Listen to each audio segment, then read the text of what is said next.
Chris, welcome to the podcast. Well, thank you for having me. And Rich Eisenberg is a wonderful, wonderful person. Well, Richard, I really enjoyed our conversation with Richard, and he talked so highly of you that I am really excited to continue to have great conversations here in the podcast with guests just like Richard. So Richard, if you're listening, thank you for the introduction here to Chris. And Chris, I want to kick this off with kind of a little bit about your history. And that is you have an unusual start into the world of economics. You are something that you had a job that I'm pretty unfamiliar with. It's relatively new to me. You were a merchant seaman back in the day, a merchant seaman back in the day. And then you moved from merchant seaman to getting your graduate degree in economics at the London School of Economics. How do you make that transition from merchant seaman to economist?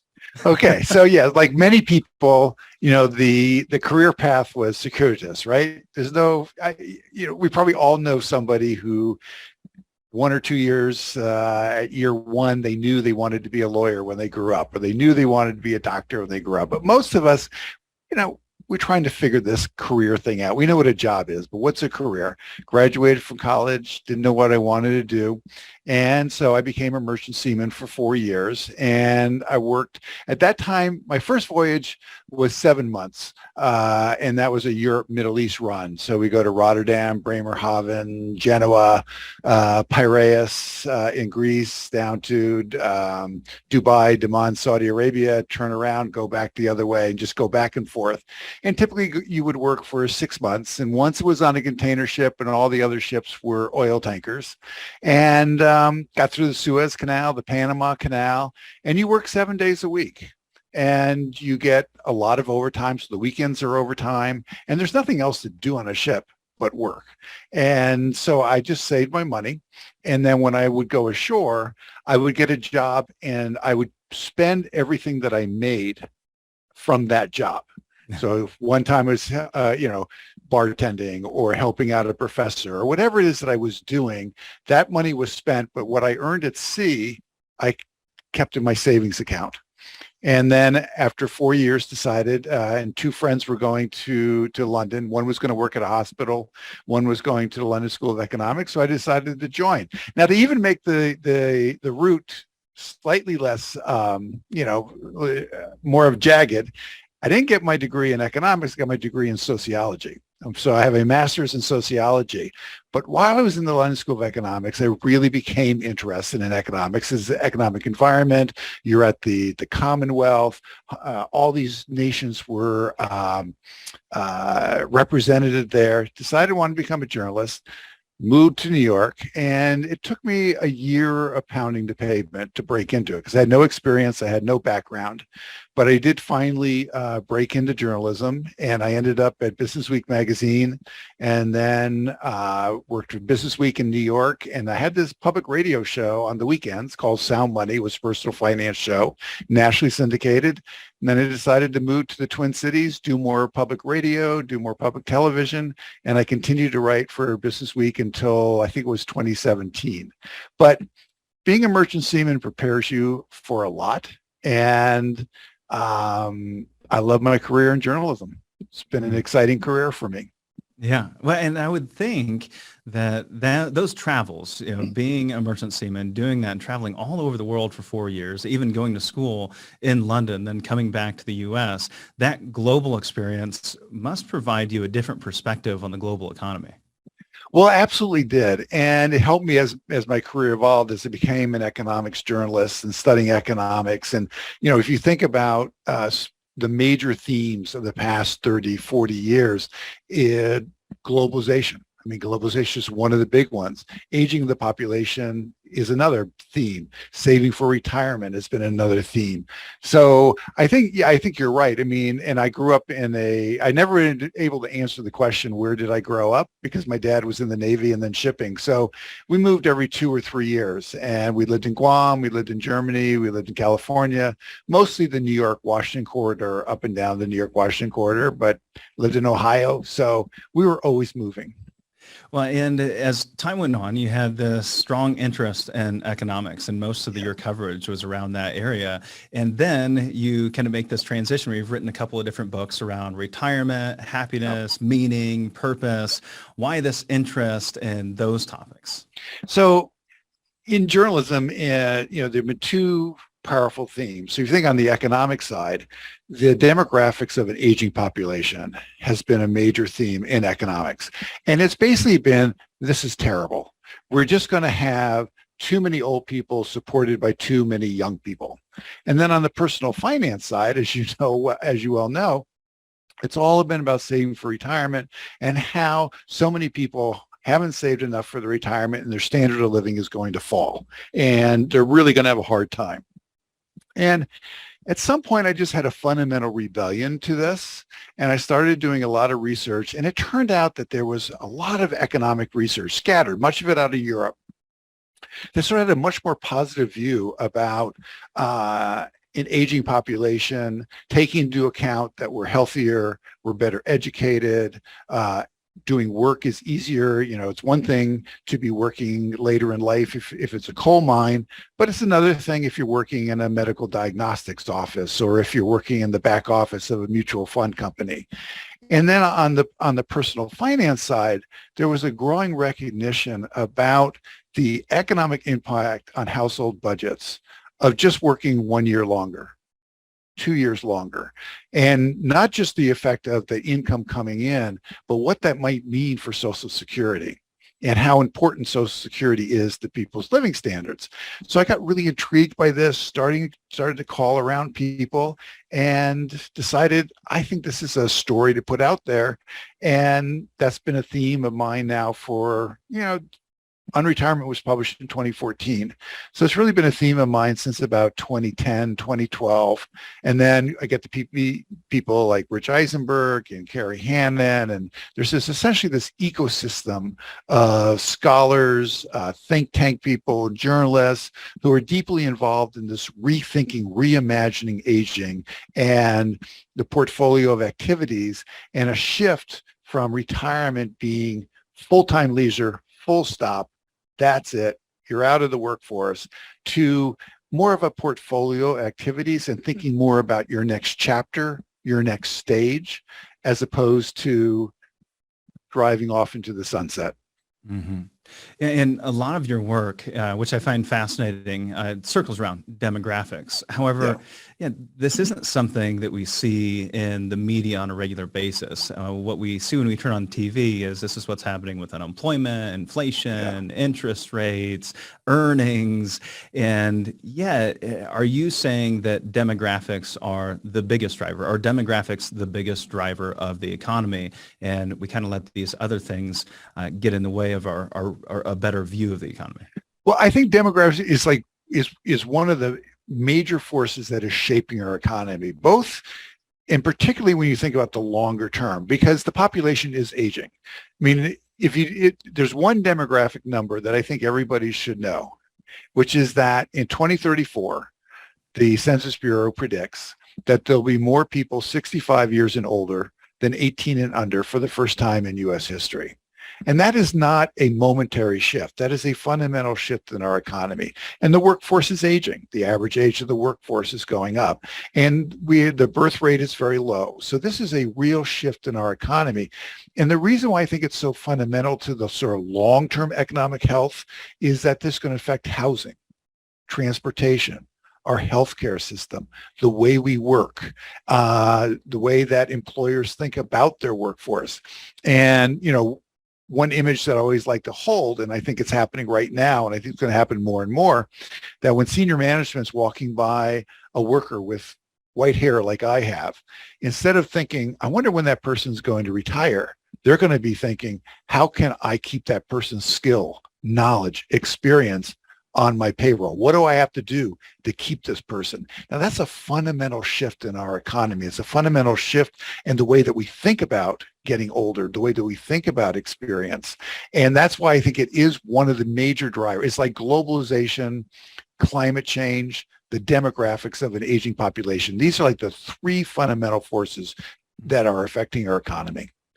And there's two different sides to this argument. Obviously, you're on the positive side of Right. the argument, saying that this demographic shift is going to be a positive and it's going to lead to a more stronger, more vibrant economy. Can you share with us both sides of this argument? What is the argument from the side, the naysayers going, hey, this is really bad and everything's going to fall apart due to this aging population? And then what's your argument? Okay. So the negative argument is that as you have an aging population, and the term that's used actually is illustrative. It's called you had the dependent old population. So the word dependent, and you have fewer and fewer people supporting this older population. And they're going to, not only are they not contributing to the economy, they're actually absorbing more and more economic resources, Social Security, Medicare, disability, frailness, think about our healthcare system, and overwhelming our retirement system.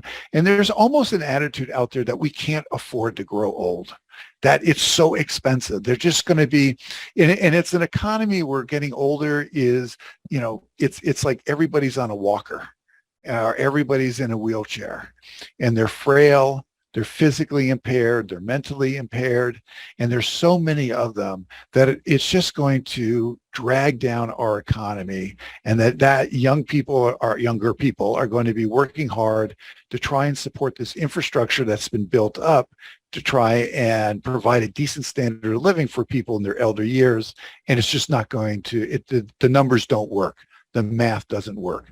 So that's the negative view that's out there. And then probably most associated with the late Pete Peterson, who former Secretary of Treasury, Wall Street investment banker, he wrote a whole bunch of books arguing that we really needed to reduce Social Security. We needed to reduce Medicare, that these things were just too expensive. So what's the alternative point of view? And of course, as in everything, it's not a world of on the one hand, on the other hand, there's a lot of gray in between.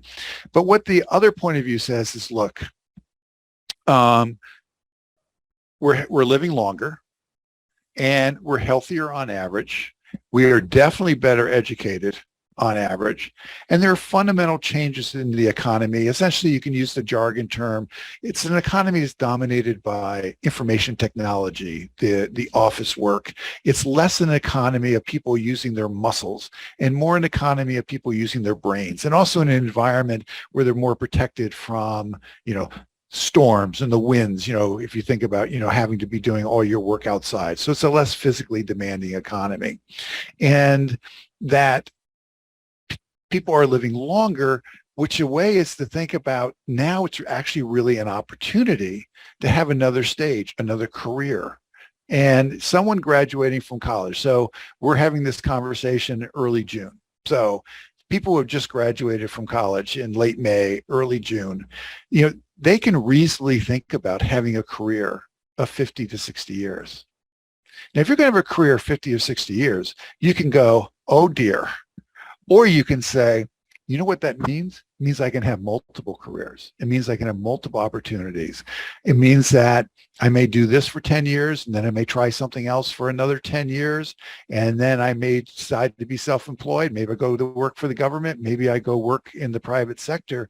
And it opens up a lot of opportunities. And all of a sudden, this dead weight burden of an aging population, it shifts your perspective to an aging population becomes one of your most underappreciated assets, and that they will continue to work, continue to pay taxes, continue to innovate, continue to be creative. If you're creative in your 20s, you're going to be creative in your 60s. So how do organizations tap into that creativity of your 60s instead of assuming that you peaked, you were done at 50, and it's a decline after that? Instead, looking at it as, what are the possibilities? What are the opportunities that organizations can take advantage of with these experienced workers and all their knowledge and all their creativity for another couple of years? It seems like your argument centers around an unconventional retirement becoming the norm, or it already being the norm. Yeah. these retirees that retire from their main course of work, stepping into a second act, an entrepreneurial spirit, maybe doing part-time work or a whole new career. However, isn't that still the minority of that population that's 65 plus stepping into retirement? So it's actually, depending how you look at numbers, it's a majority. A majority of people, when they say they retire, have some kind of bridge job, some kind. Now, full-time encore career, which is, just to define that, encore careers, you've had a career and let's say you've been in the private sector and now you retire and you want another career in the nonprofit sector and you look for another full-time job, and this is your encore career, and has more of a sense of giving back and, purpose and meaning and all those very, very important things. And a lot of people, what they're looking for is part-time work, a portfolio of activities, some volunteer work, some work that brings in some money, spend some time with the grandchildren, looking for a portfolio. But a majority of people now do have some kind of bridge to retirement. And so this is the way things are going. And this whole evolution of the digital world, the digital technology, which there's nothing good to say about the pandemic, but one of the effects of the pandemic has been to accelerate this digital economy. Just think about working from home.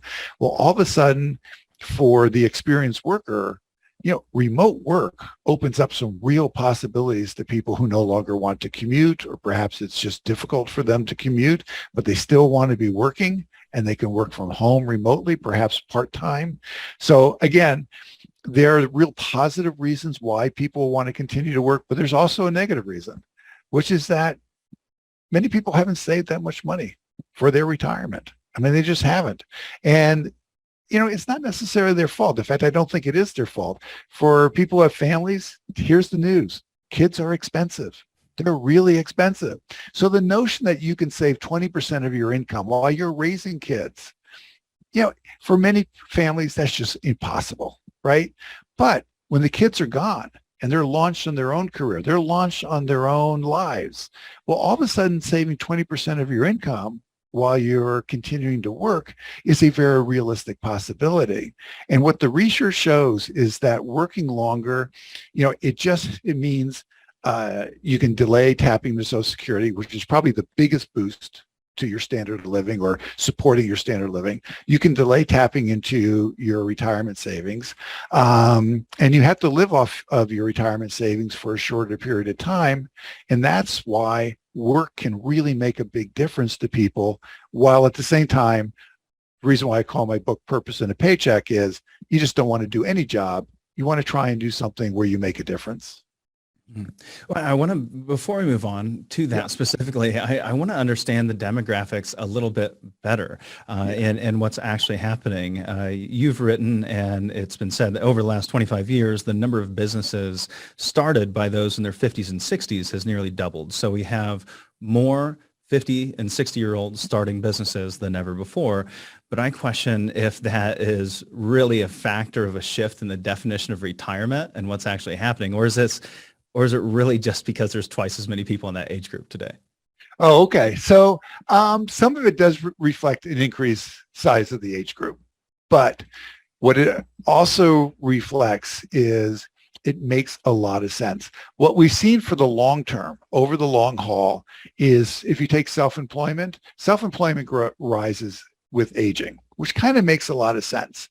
What is new is starting a business which may have some employees, and that is somewhat new, and that's where you get the doubling. So yes, some of it reflects just simply there are just more older people out there, but not all, but much of it really does reflect that this is a new opportunity. And the reason why I think it's new as opposed to simply the size of the population getting bigger has to do with technology. You go back 20 years ago, standard advice was, do not start your own business in your retirement years. What, are you crazy? You're going to tap into your 401k. Starting a business was expensive. There's this wonderful example in, I don't know if you read Keith Richards' autobiography, Life, which is a wonderful story about entrepreneurship. And he talks about when they went in London and they cut their first song, They had half an hour because it was so expensive to get into the studio. They literally had half an hour. The clock started and the clock ended. Didn't matter. Half an hour. That's all it was. And he says now for, a couple $1,000s, your garage can be a much better studio than what we went to at that time.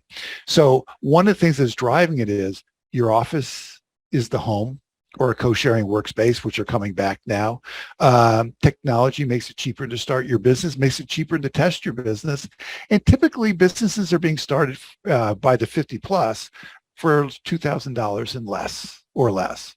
And so, no, I think this is actually a fundamental shift. What it is, it's a realization that this may make the most sense for many people, because one of the difficulties, ageism is real. Age discrimination is real. People find it very difficult to get through the algorithms. They can't get those interviews at the big company, but you have knowledge, you have skill, you have experience. What does an entrepreneur do? An entrepreneur solves problems. And you take that problem-solving ability and you sell it to your former firm. Well, let's say that you're right and that there is a fundamental shift happening right now. We have this generation that's going to make an outsized contribution that has been greatly underestimated. Let's say that that's true. And we fast forward 20 years. That generation starts passing away. Is there a reversion to the mean? Isn't there always a reversion to the mean? No, I don't think there's a reversion. In this case, I don't think there's a reversion to the mean. And here's why. Much of what's going on right now is an experiment. And by the way, to be very clear, health matters and career matter. And there are many people for whom the traditional retirement is the best outcome. This is about choice. It's about making a choice. But if you think about when I was 50 years old, and I'm now 68. So at 50 years old, the vision of retirement was still this idea that you saved as much money as you could, and then you reached a certain age, pick whatever age you want, 60, 62, 65. You retired, you stopped working. That was it. It was all about leisure. Think about all the articles and all the books that were published. It was with that model in mind. When my youngest, who's now 30, is 50 years old, he's going to have a very different model about what are the opportunities in the second half of life. It's going to be a very different picture, and it's self-feeding. So I'll make one of my forecasts. We can come back in 30 years.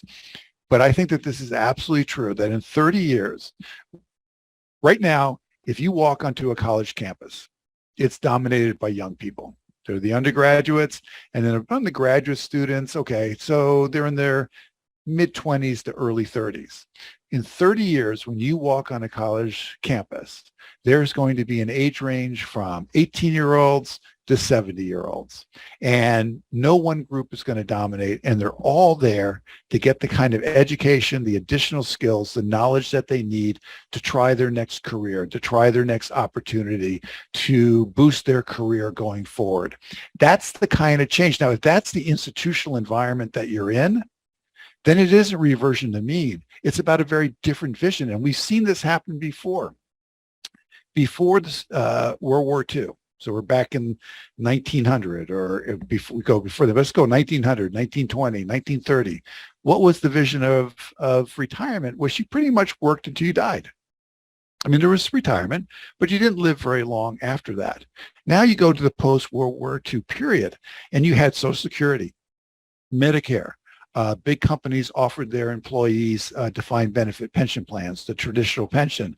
And you had the rise of Sun City and places like Sun City down south. And all of a sudden, retirement as the country club life really took hold. And it still has a powerful pull on our imaginations, even though not that many people really participate in that particular version of retirement. It's still the dominant image. So I think that in 30 years, the image of what am I going to do for my next 8,000 days, which is about the time frame you're working with, is going to be very different than it is for the current generation. Mm-hmm. Yeah, the majority of the families that we work with, I find they want that traditional retirement. They want to get the RV, travel the country, maybe snowbird, spend time with the grandkids, do a little bit more traveling. And that's the majority of the families that I'd say that we meet with. And you seem to feel that they may be missing out on a huge opportunity for themselves and contributions back to the world. What would you say to those individuals that are saying, no, I really just want the traditional retirement? I say fine. I mean, look, if you can afford it, and that is the good life to you, do it. That is wonderful. But what many people have found is, and depending on your numbers, but say 40% of people who have fully retired from a full-time job, full-time career, unretire within about 2 years.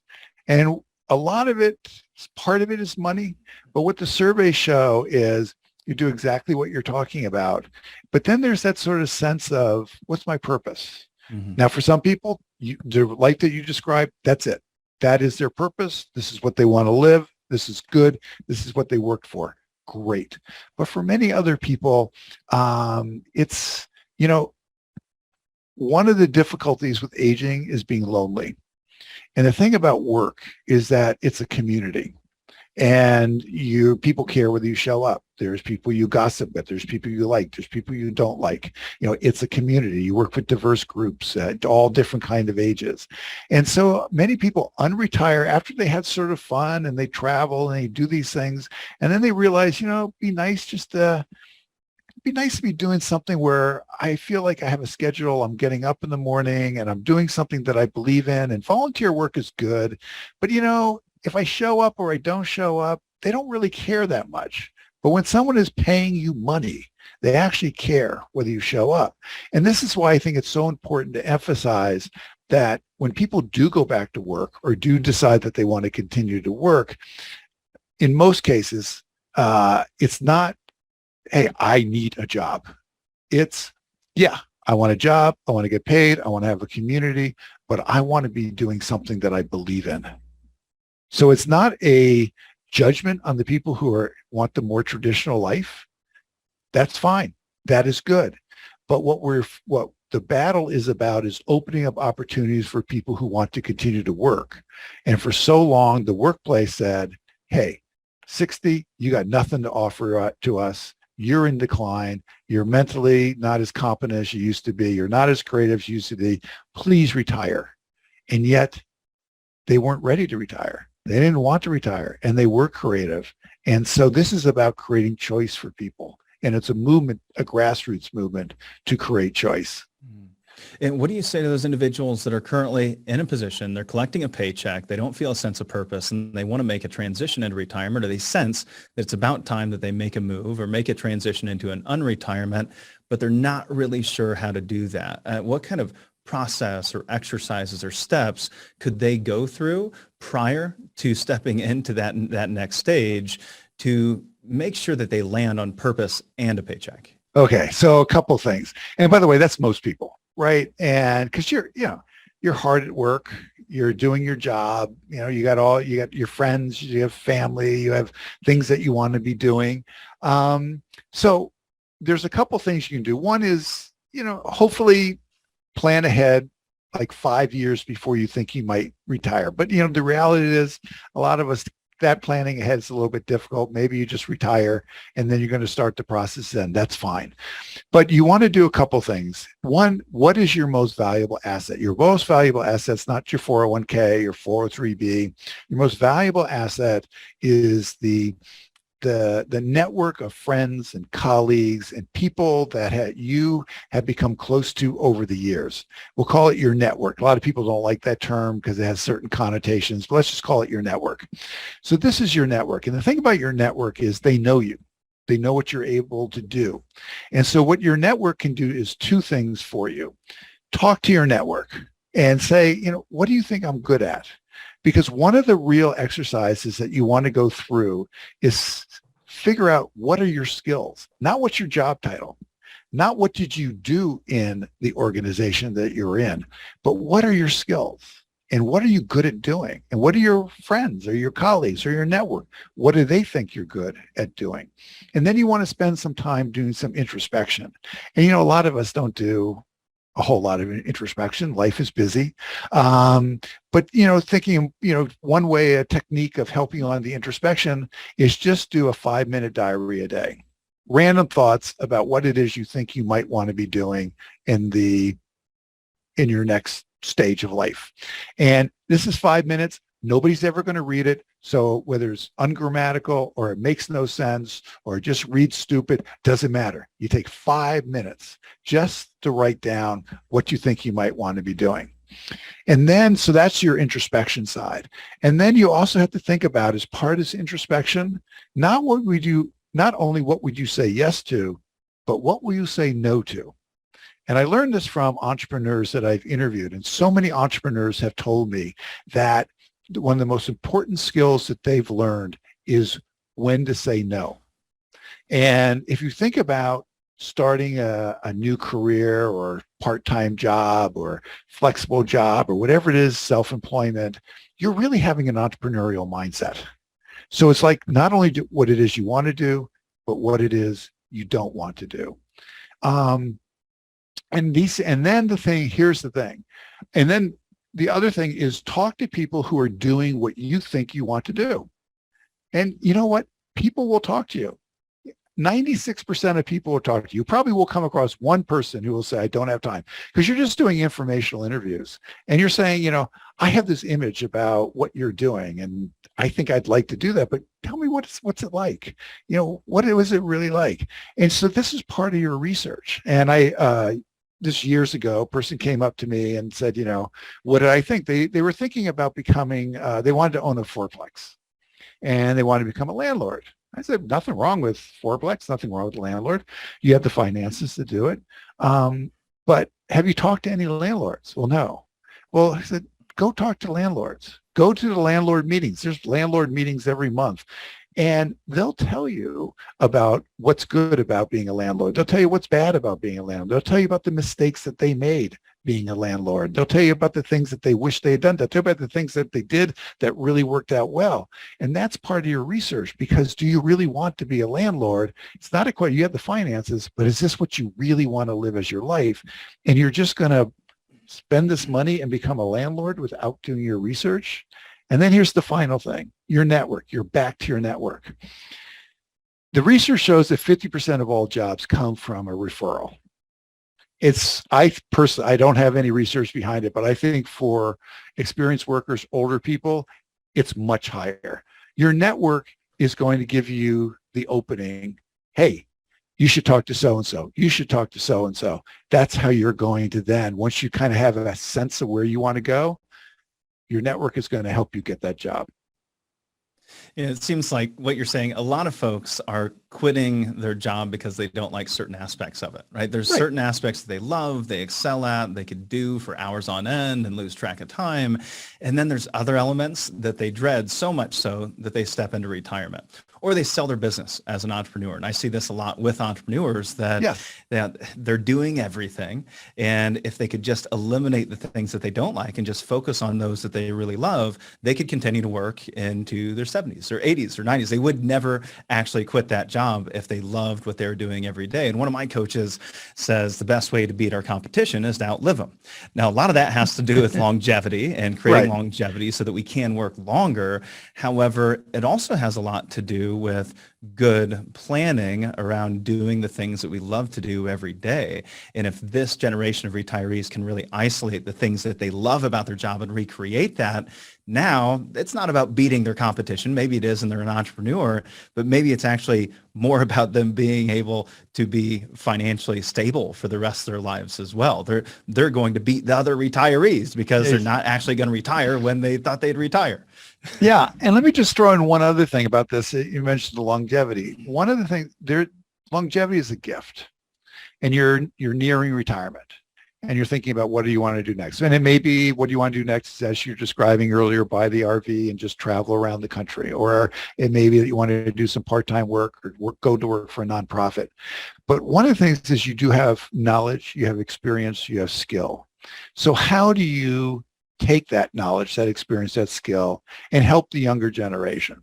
How do you mentor younger people so that they can actually perhaps skip some of your mistakes? They'll make their own, but at the same time, maybe they can skip some of your mistakes. And maybe you can help them to advance their career faster, or to, figure out what actually really matters to them in life. And so one of the things that I always feel is that, in the sense of wanting to give back, which is incredibly powerful among people as you get older, is really also to have a part of your thinking around mentorship, around giving back, and not talking about giving back financially, I'm talking about giving back with your human capital to help others, to help the other generations, because you have lived a life and you have learned a lot, and you do want to impart that knowledge and that skill. So there are organizations that can help you do that. You may do it informally. I was interviewing years ago this gentleman down in South Carolina. He was an entrepreneur, very successful, and he sold his business. If I remember right, he sold his business around age 60, and he bought this huge house on a golf course, and he was really excited. He's going to do traditional retirement, and he lasted about 6 months, and he just was bored. And it wasn't a financial issue. He had plenty of money, and he could travel and do others, but he was bored. And what he realized, what he really loved doing, was building a business. And so what he did was, with his children, and then with some people that he'd worked with before, who he really liked and who were ambitious, he helped them start their businesses. And he had an ownership stake in each of them, but it was more the, let's help these people, grow their own business. And that's what he got his real psychic return. And that was his retirement. And what he found is that he could still spend plenty of time playing golf. He could still spend plenty of time having a drink out on his porch and out looking at the golf course. It wasn't that he didn't take away, but he was enjoying himself and his life so much more. And he had this knowledge and skill to help other people. So, again, I think it's less about how you express it, but more that you give back, and more that you really do try and make this world a better place, however little that is. And it can express itself in all different kinds of ways, and work is only one of them. But I do think that is something to, as you're thinking about what do I want to do next, definitely put that on that list to think about. I think what you're really talking about is leaving a legacy. We're talking about a legacy, but we're talking about a different kind of legacy. I just had this talk with our team just this week. We were talking about the impact that we make with the families we work with, and they're talking about the impact that we're making on that individual, the impact we're making on them, allowing them to live with a higher level of meaning in their life due to better defined values and a better defined sense of purpose for themselves, and being able to live and breathe that every day. Or some might think it's leaving a financial legacy to the next generation. And I think simply having these kind of conversations, listening to these kind of conversations, and doing what we're doing, the financial planning profession gets it wrong all the time, right? If we're helping individuals live a bigger life, the real impact of that is going to be their kids and their grandkids seeing those parents and grandparents living a bigger life. Yeah. Right? I think that's right. And it's also, the conversation that we're having is, I'm not going to live long enough to see a lot of the changes that I'm talking about, but the younger generation will.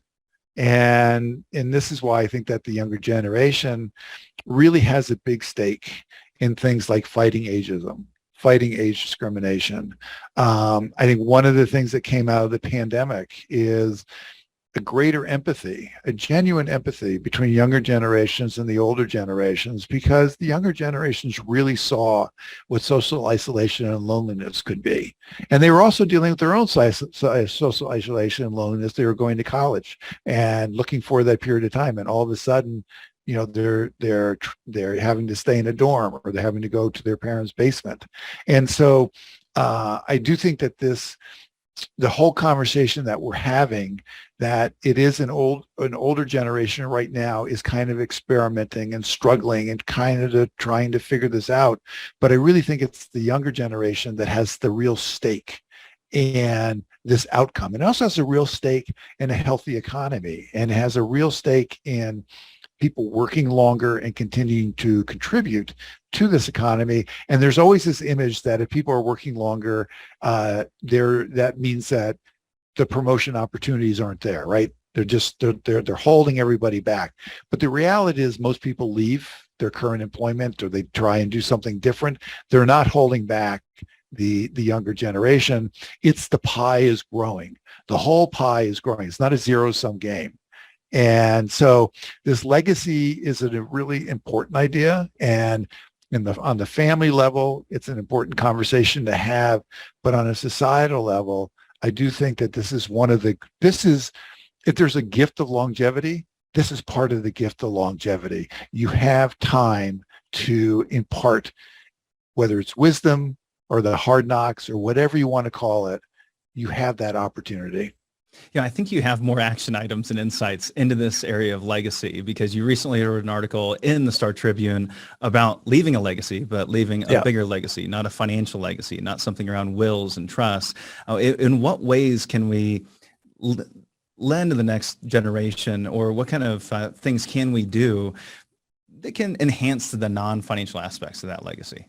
Yes. So, a lot of this, so if you think about within the family or the extended family, part of this is, whether you write it down or you do a podcast or you look at a video or you just have family gatherings and you have conversations, but it's about what are my values? What values would I like to continue? What values I think are important to me and to our family and that we'd like to see the younger generations participate in? And my mom passed away last year at age 94. And, the stories about her growing up during the Great Depression and about the cousins and about how family life was organized and things that they did. I mean, these are important stories that you want to continue to live. And then when you think about the broader society, one of the things that I think is nice about work, if you're an experienced worker and as you get older, is that there's lots of opportunities to mentor in the workplace. It's kind of like it's there. Now it's becoming more and more formal, and more companies are doing it as a setting up formal programs, mentoring older workers, mentoring younger workers, but also younger workers, reverse mentoring older workers, which just means you're setting up a conversation, right? To sort of like, what is it, how, because we all know in any organization, there's a rule book for how things get done. And then there's how things actually really get done. And that's the intangible knowledge that you want passed on. And then in your broader society, there are organizations, Encore.org, for example, has been really making a mission to work with Big Brothers, Big Sisters, and other organizations that really have an intergenerational focus. That's kind of the core of what they're doing, to bring the generations together so that each can learn from each other. So there's plenty of opportunity, but it's getting that mindset going. It's putting that as a priority and not putting it off. Have those conversations. And the thing that's kind of fun, I know this from my experience, now I don't know with other people, that, when you're a teenager and your parents are telling you stories, the eye roll is a fairly typical reaction because I've had many conversations with people. But then you get in your 30s and your 40s and your 50s and you actually really want to hear these stories and you want to learn from them and you want to kind of understand what is it that why they made some of the decisions that they did, for good or for bad. Yeah. And so there is this sense of I do want to learn, particularly as you get older, and then you look at your kids and you want to pass on some of this. And you do realize that when they're teenagers, there's limited amount of conversation that's going to go on there because that's just the way life is. But as they get older, having these conversations, passing on legacy, these were values of my grandfather. These were the values of my father and mother. These are the values that I'd like to pass on to you. These things really matter. Yeah, well, and you nailed it. I just had this conversation actually last weekend with my dad when he was in town, about he wanted to pass on some of the stories. And I said, here's something that my wife and I started doing. We started doing a podcast on our date nights. So we're chronicling, 20-minute podcasts on our life together, how we met, what we were thinking when we did this, when we had our first kid or second kid, got married. And I think it's going to be so great for our kids to be able to go back and do what I would want to do, which was, what the heck were my parents thinking when they did that? And that really felt like it messed me up. Why would they do that to me? Right? I want to go listen to that snippet where they talk about that experience. And I think that's going to be such a neat legacy for us to leave to our kids. But then to start doing these interviews with my father now, we're going to be doing these interviews where we just talk about certain aspects of his life so that kids have this audio that they can go back and listen to. And technology, as you said earlier, is just really helping to grow so many aspects of what we can leave to this next generation, whether that's work, whether that's experience, whether that's, stories and memories. So really love that concept. And I do then have to put in, okay, if you're listening to this, do you have a will? Do you have a healthcare directive? Do you have power of attorney? Because this is an important conversation we're having, but you also do want to have those baseline documents in place so that you're not leaving your family. Frankly, if you pass away and you don't have those documents, or you're ill and you're nearing your death and you don't have those documents, you've really created a problem for your family. They'll get through it. They'll manage it, but it's a real difficulty. And if you love them, just do those three things. Yeah, it's all about bolstering and enhancing that legacy. Now, I'd be remiss if I didn't bring up an economic outlook for you today, since you have such a deep economic background.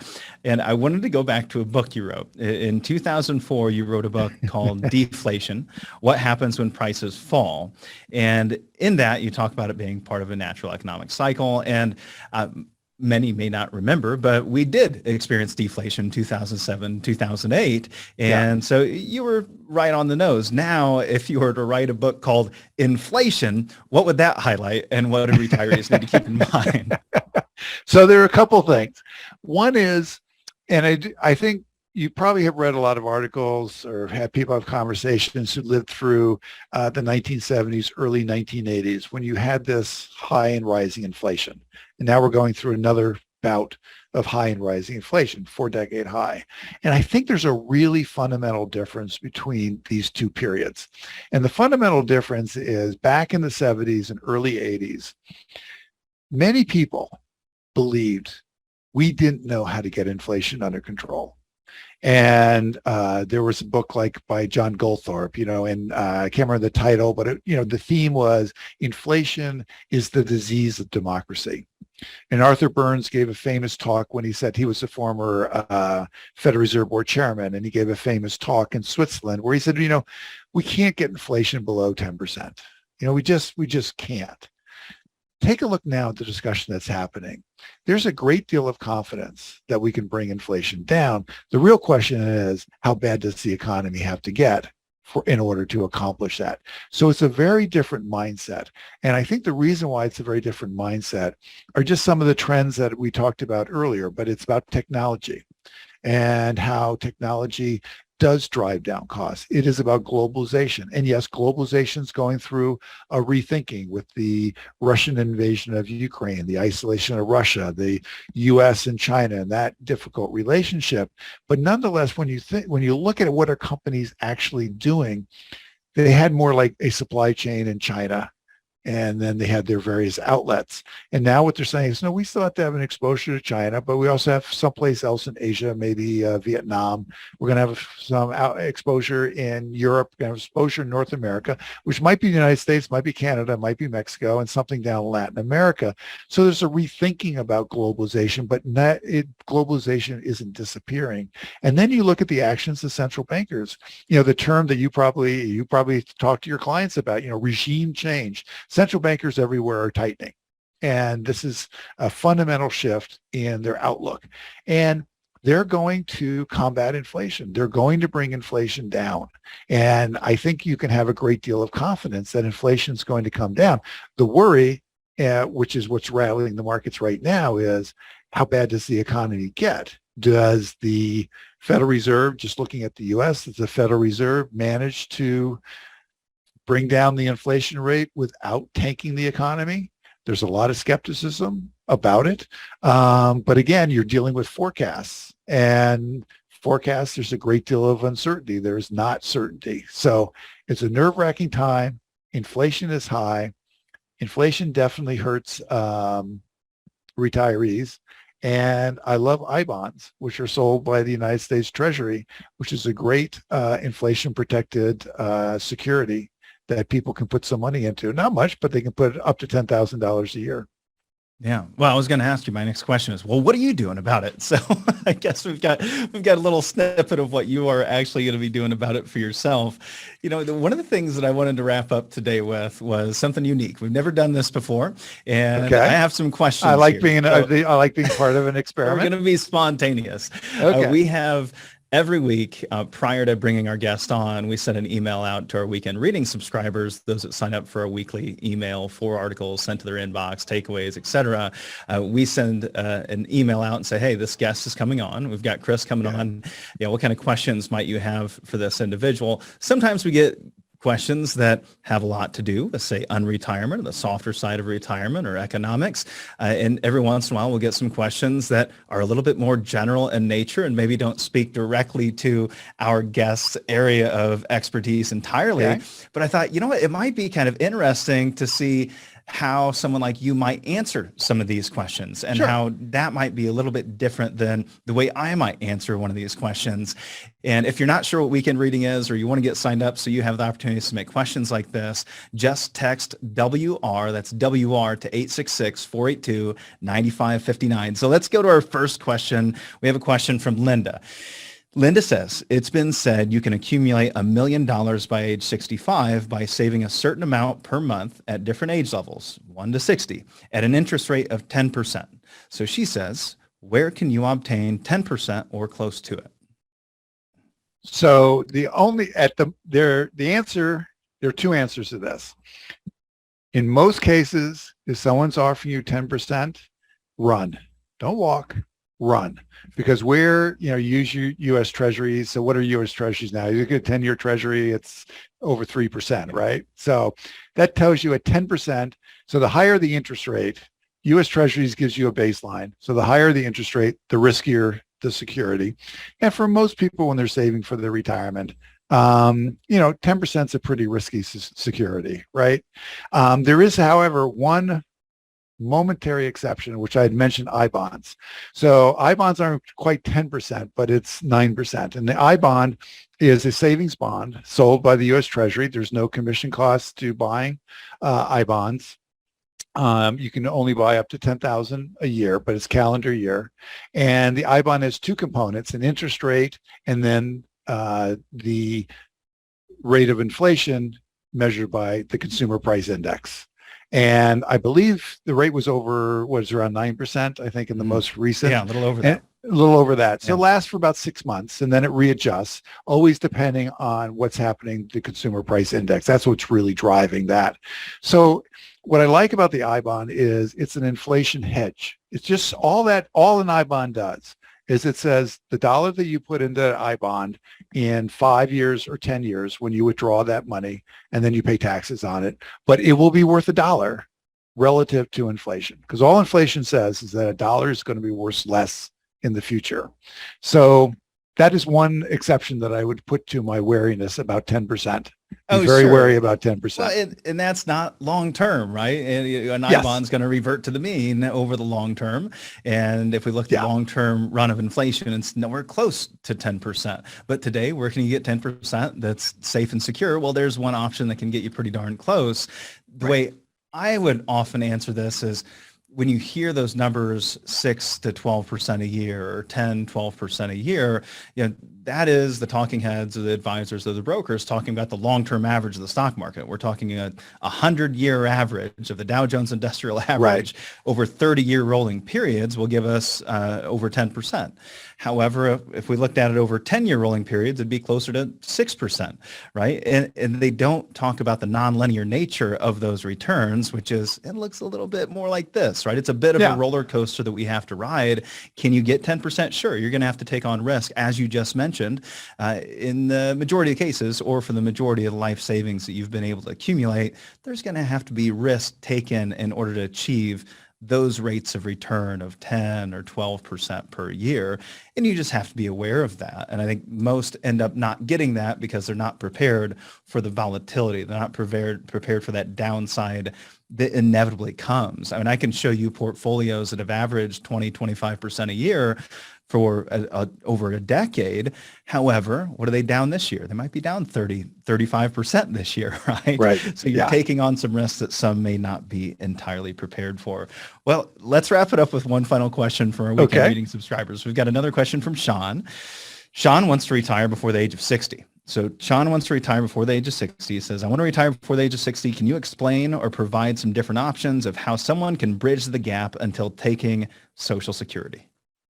So that the answer to this question has dramatically changed in recent years. And the reason is because of the Affordable Care Act. And so you go to one of the exchanges and you look at the different options there, and you can get yourself covered until age 65 when you go on Medicare.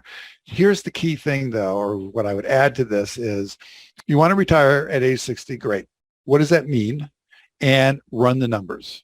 And part of running those numbers is including the cost of your health insurance, because it's absolutely critical. You have to have health insurance. You're going to have to bridge it for 10 years. There's no way around it. Health insurance is expensive. It just is. But it is now available. The individual insurance market before the Affordable Care Act really was bad. And it's much better now, but it's still expensive. So I'd be budgeting. I'd be making sure that you investigate what are going to be your options going to one of the exchanges. The other thing you can do is, depending on you may belong to a trade association or a trade group that might offer health insurance to its members. You might want to look at that kind of an option also. But build your budget and build your budget around health insurance. Have it in there, and then I just want to add. Great. You're going to retire at 60. Wonderful. You're taking a break. So you live to 85, 88. So that budget that you're running, make sure it lasts long enough for you. Or what is it that you want to do? It just really matters what's next. Retirement is just a word we use, but it's your next stage of life. So whatever it is that gives you meaning in that next stage of life, and I'm not making any judgments of that, whatever it is that gives you that meaning, make sure that if you retire, that's what you're going for, but also make sure you budget. Well, the easiest opportunity to get started, or actually facilitating this in the easiest way, might just be to continue to work. So maybe we need Purpose and a Paycheck. We need to dig into Purpose and a Paycheck as a book and figure out, well, how could we find some part-time work so that we didn't have to use our savings to bridge that gap from 50 to 60? This is someone that wants to retire prior to 60. And for most of those individuals, and I think what is being alluded to by Sean is, how do I bridge the gap from a tax perspective, right? Because most of a retiree savings is typically saved up in tax-deferred plans, IRAs or 401ks. And if we take withdrawals from those prior to 59 and a half, we have to pay a 10% penalty tax along with paying taxes on those things. But there is some little known rules that I see advisors miss out on quite often, which is, hey, if it's in an IRA, you might be able to do a 72T and stretch those distributions out over a longer period of time, avoid those tax penalties. If it's in a 401k, I've seen many an advisor roll the dollars out of a 401k into an IRA. And this is someone that wanted to retire prior to 60. And there is a rule in your 401k that if you retire or separate from service after 55, you actually get 4.5 years there that you can take withdrawals from your 401k without a tax penalty as well. So there's some options there. But the best thing you can do is get ahead of this and start building some tax-free or at least penalty-free dollars into side accounts prior to you getting to that stage, so you have some dollars to bridge that gap. But hey, if you're ready to maybe dive into getting some part-time work and finding that purpose in a paycheck instead. Maybe we have Chris and he's swayed you here to go a different direction. Then we have a special offer for you today. If you would like to get a copy of Purpose in a Paycheck, Finding Meaning, Money, and Happiness in the Second Half of Life, all you have to do is text the word book, B-O-O-K, to 866-482-9559, and we will send you the book for free. You can catch links to Chris so you can follow him and listen to him and dive into more of his readings in the show notes. Chris, thank you so much for joining us. Thanks a lot. This has been fun.